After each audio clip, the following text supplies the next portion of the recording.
Nyoman Gede Haryanto, 19 tahun, pemuda asal Lampung, pada Kamis 4 Januari malam di Ciduun Reskrim Polsek Kediri. Pemuda itu diamankan karena nekat menggasak handphone Apple iPhone 13 pink milik Kadek Vicky Wulandari 26 tahun di kamar kos korban.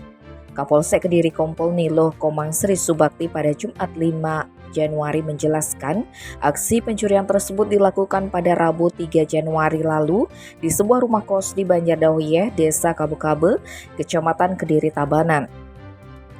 Jendela bagian belakang kamar sengaja dibuka korban karena saat itu udara dalam kamar sangat panas. Sedangkan ponsel yang harganya sekitar 16 juta itu ditaruh di atas meja dalam posisi sedang diisi ulang baterainya. Keesokan harinya sekitar pukul 8 WITA, korban yang baru bangun mendapati ponselnya telah raib.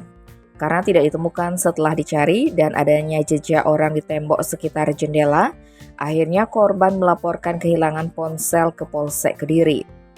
Setelah menerima laporan dari korban, petugas Polsek Kediri melakukan olah TKP dan meminta keterangan saksi-saksi.